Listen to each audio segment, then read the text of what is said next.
Bonjour à tous. Alors petite vidéo spéciale comme vous pouvez le voir par le titre. Mais la période s'y prête, donc je souhaitais absolument vous faire cette vidéo. Je tiens simplement à vous dire avant toute chose qu'elle n'a absolument pas pour vocation de susciter un quelconque débat. Je tiens juste à informer les gens sur certaines pratiques. Pour celles et ceux qui seraient tentés de me dire que ce n'est pas non plus le thème de ma chaîne, sachez que depuis le début de ma chaîne, il y a une section animaux dans les playlists, vous pourrez regarder. Ça a toujours été comme ça et ça sera toujours ma première passion, ce sont les animaux. Donc je voulais simplement vous expliquer comment est fait le foie gras, parce que... alors, évidemment, quand on met en exergue une pratique, les gens ont toujours tendance à vous dire « Oui, mais attends, là-bas ça se passe comme ça, là-bas... » Comme si le fait qu'il y ait pire ailleurs justifiait qu'on ne fasse rien à aucun niveau. Voilà, donc ça c'est une vision très manichéenne des choses qui ne fait absolument rien avancer. Sachez que tout ce que vous faites en faveur du bien-être des êtres faibles, que ce soit les animaux ou les humains, ne peut pas être mis en cause. Voilà, dès l'instant où c'est quelque chose de positif, on ne peut pas le remettre en cause. Voilà, Rome ne s'est pas fait en un jour. La prise de conscience s'opère de toute façon progressivement. Moi, je suis pas devenue végétarienne du jour au lendemain. Il a fallu que je me documente, que je m'informe. Mais il est vrai que ça a commencé par l'information. La prise de conscience, elle a lieu comme ça, en s'informant. Elle a eu lieu quand j'ai eu envie de savoir ce que j'avais dans mon assiette, tout simplement, pour agir en connaissance de cause. Et ça, je pense que c'est le plus important dans la vie, agir en connaissance de cause. Je ne juge absolument pas les gens qui feront le choix, malgré tout ça, de consommer du foie gras, mais je préfère au centuple quelqu'un qui agit en connaissance de cause, plutôt que quelqu'un qui préfère se mettre des œillères ou se mettre la tête dans le sable, pour pas dire pas. Et donc ça passe aussi par le fait de regarder la vérité en face, et après voilà, libre à nous de faire nos propres choix, libre à chacun, mais c'est pour ça que cette vidéo je la fais vraiment dans le but d'informer, et seulement d'informer. Je ne veux pas susciter le moindre débat, ce n'est pas du tout le but de cette vidéo. J'insiste vraiment dessus parce que je sais que ça va forcément se passer. Je sais aussi que cette vidéo va avoir peut-être un petit peu va susciter les mêmes réactions que celles que j'ai eues un peu sous la vidéo qui concerne le lait, parce que forcément ça va pas plaire aux producteurs de foie gras, c'est logique. Mais en toute honnêteté, entre vous et moi, je préfère défendre ceux qui souffrent que ceux qui font souffrir. Voilà, c'est aussi simple que ça. Donc, venons en fait. À cette occasion, alors je voulais vous dire qu'il y a l'association Gaïa. Donc Gaïa est une association qui lutte en faveur du bien-être animal, qui a lancé une action de grande envergure. Alors c'est très très symbolique, donc pour faire en fait du 24 décembre une journée sans foie gras. Donc évidemment, vous savez que la consommation de foie gras explose à cette date-là, 24 décembre et également 1er janvier. Mais voilà, ils ont lancé donc une opération Duckface, donc qui consiste à vous prendre en photo en faisant une bouche de canard tout simplement. Donc pour une fois que c'est pas ridicule, allons-y aimant. Et c'est très symbolique, mais si cette action prend beaucoup d'ampleur, eh bien elle aura au moins le mérite de faire parler d'elle et donc de mettre en exergue toutes ces pratiques qu'il y a pour en arriver à avoir un foie gras dans l'assiette. Donc je vous invite, si vous êtes sensible à cette cause, à faire votre petit duck face. Je vous mets évidemment tous les liens en barre d'infos. Voilà, je trouve que c'est une super initiative. Je vais également vous mettre un lien. Alors, je n'ai pas réussi à intégrer une vidéo dans la vidéo. Donc, pour toutes celles et ceux qui voudraient savoir comment est fabriqué le foie gras, voilà, quelle que soit votre décision, quel que soit votre choix, quel que soit voilà, que vous mangez du foie gras ou non, voilà, je pense que ça peut vous intéresser dans tous les cas. Encore une fois, pour agir en connaissance de cause, pour savoir ce qu'on a dans notre assiette, c'est je pense, juste quelque chose de logique, il me semble. Donc je vous invite simplement à regarder comment est fait le foie gras, de l'œuf jusqu'à l'abattoir, tout simplement. Donc je vous mets un lien très important dans cette vidéo qui émane du site Stop Gavage. Et voilà, ils expliquent tout en long, large, en travers avec une vidéo qui retrace très très bien le parcours de l'oie ou du canard pour en arriver au foie gras. Pour les personnes qui sont très sensibles et qui ne veulent pas regarder la vidéo, je vais vous faire un résumé très bref qui sera repris de toute façon dans le lien. Pour les canards, Les canetons sont triés par sexe au départ.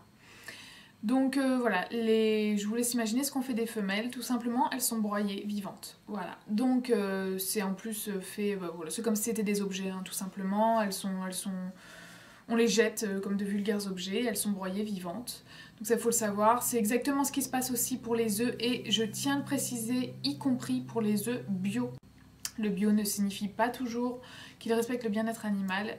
Donc il faut bien se méfier aussi au niveau de ça. Le seul moyen de savoir si vos œufs voilà, sont issus de bêtes qui n'ont pas souffert, c'est simplement d'avoir des poules, soit de vous renseigner chez les commerçants. Parfois il y a des personnes qui ont des poules et qui vont vendre les œufs, voilà, ou les donner, soit d'avoir vos poules chez vous, hein. Mais c'est quelque chose qui est pratiqué à très très très grande échelle. Voilà. Les oisillons sont broyés vivants. Déjà rien que ça, moi ça m'offusque, mais bon, voilà, je dois pas vivre sur la même planète. Donc ensuite on laisse grandir ces oiseaux, donc les mâles hein, pour les canards. Et au bout de 80 jours, donc on va procéder au gavage. Donc le gavage consiste à administrer une énorme dose de nourriture, donc 2 fois par jour, avec un tuyau voilà, qu'on met dans la trachée de l'animal et on va le gaver tout simplement. Alors ce qui va occasionner déjà une maladie, parce que c'est ça qu'on ne dit pas assez souvent, qu'on dit très peu d'ailleurs, le foie gras est un foie malade. Voilà, il engendre une stéatose du foie, une stéatose hépatique, et donc ça c'est par définition un foie malade. Sachez que le foie gras que vous allez manger va avoir jusqu'à 10 fois le volume normal d'un foie normal. Voilà. Donc c'est un foie malade que vous mangez. C'est en plus quelque chose de très mauvais pour la santé, hein, accessoirement pour ceux qui font attention à ce qu'ils mangent. Alors ça occasionne énormément, il n'y a pas que ça, hein, ça occasionne évidemment des difficultés respiratoires pour l'animal, des difficultés cardiaques puisque ça comprime ses autres organes. En plus, ils sont en général, alors il y a des petits élevages qui respectent un petit peu plus, on va dire, où c'est moins pire. J'ai pas envie de dire qu'ils respectent plus, mais où c'est moins pire. Mais c'est absolument pas la majorité. La majorité, c'est le gavage en quelques secondes et c'est juste une horreur, hein. C'est de la maltraitance, il faut appeler les choses par leur nom. Donc à titre de comparaison, en fait, l'opération prend 45 à 60 secondes avec une méthode dite artisanale et elle prend 2 à 3 secondes avec la méthode industrielle et c'est celle qui est malheureusement le plus répandue. Dans tous les cas, c'est une maltraitance, après c'est plus ou moins pire tout simplement. Donc en France, au niveau des conditions d'élevage, donc 75% des canards sont enfermés dans des batteries où ils peuvent ni se retourner, ni déployer leurs ailes. Voilà, c'est juste une horreur en termes de conditions de vie. Voilà, donc c'est 75%. Voilà, vous avez le chiffre, et vous le retrouverez sur le lien que je vous indique en barre d'infos. Donc c'est juste énorme. Donc, à cause de toutes ces conditions d'élevage déplorables et puis ce qu'on leur fait subir en les gavant, il faut savoir qu'il y a énormément d'animaux qui meurent en cours de route, tout simplement. Parce qu'ils sont malades. Imaginez-vous qu'on vous gave H24 et qu'on vous fasse exploser le foie. Il y a un moment donné où peut-être que vous n'allez pas survivre, quoi.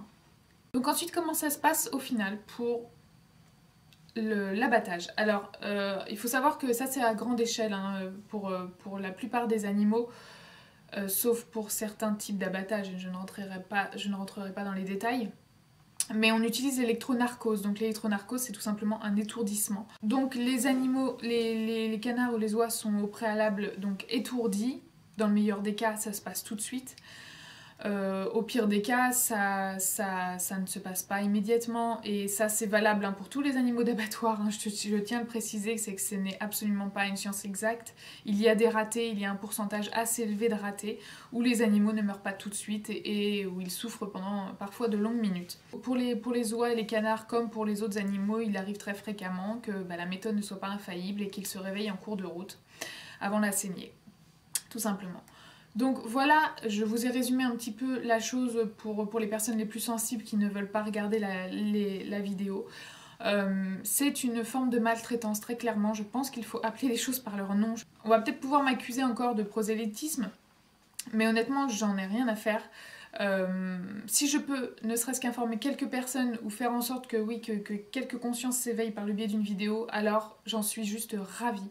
Ensuite, je voulais quand même faire un petit point sur les alternatives au foie gras, parce que j'ai beaucoup de personnes qui me demandent en MP, puisque évidemment je parle du foie gras depuis quelques jours sur mon Facebook pour essayer de sensibiliser un petit peu les gens, et donc j'ai pas mal de questions, parce qu'il est vrai que, bon, si vous décidez pas de consommer, si vous décidez de ne pas consommer de foie gras, vous allez peut-être pendant les fêtes inviter des gens qui eux auront envie de manger du foie gras ou quelque chose qui y ressemble, et bon, c'est pas toujours évident de concilier avec les convictions et les goûts de chacun, sachant que le but c'est quand même d'arriver à tous s'entendre, hein.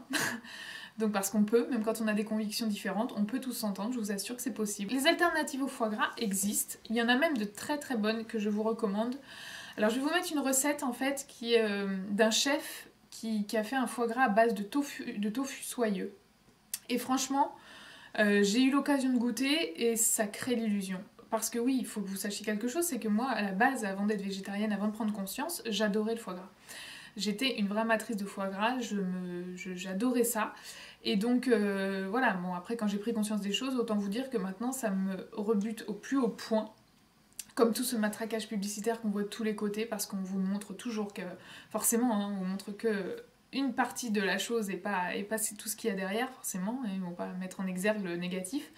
Mais tout ça pour vous dire que oui, il y a des alternatives. Alors, il y a le faux foie gras de Gaïa, donc que vous allez pouvoir voir très facilement. Par contre, bon, le seul inconvénient, c'est qu'il contient de l'huile de palme. Donc, vous pouvez également faire votre faux foie gras vous-même, et je vais vous mettre une recette en barre d'infos. Et je trouve ça absolument génial parce qu'en plus, ça va vous permettre d'épater vos convives, parce que c'est quelque chose d'innovant et de très bon, et sans souffrance surtout. On me demande souvent aussi en message privé comment on peut faire au quotidien pour essayer de faire avancer les choses. Et ça passe, quel que soit, enfin c'est souvent dans bien des domaines d'ailleurs, pas que celui en faveur du bien-être animal, ça passe par l'information et le fait de véhiculer l'information. Donc partagez cette vidéo au maximum. N'hésitez pas à la relayer sur les réseaux sociaux. N'hésitez pas à en parler à vos proches aussi. Ce que vous pouvez faire aussi, c'est vous procurer des tracts. Parce que, alors certes, vous allez me dire, bah oui, mais bon, si je distribue 30 tracts, c'est rien du tout par rapport à tout. Non, si chacun faisait ça, on pourrait vraiment changer la donne. Donc ne vous dites pas qu'il n'y a pas de petites actions. Voilà. Si vous arrivez ne serait-ce qu'à changer, à faire évoluer un petit peu les choses, c'est déjà du positif. Voilà, il ne faut surtout pas partir battu d'avance dans ce combat, parce que sinon on n'entreprend rien et on ne fait rien évoluer, quel que soit le combat que vous entreprenez de toute façon.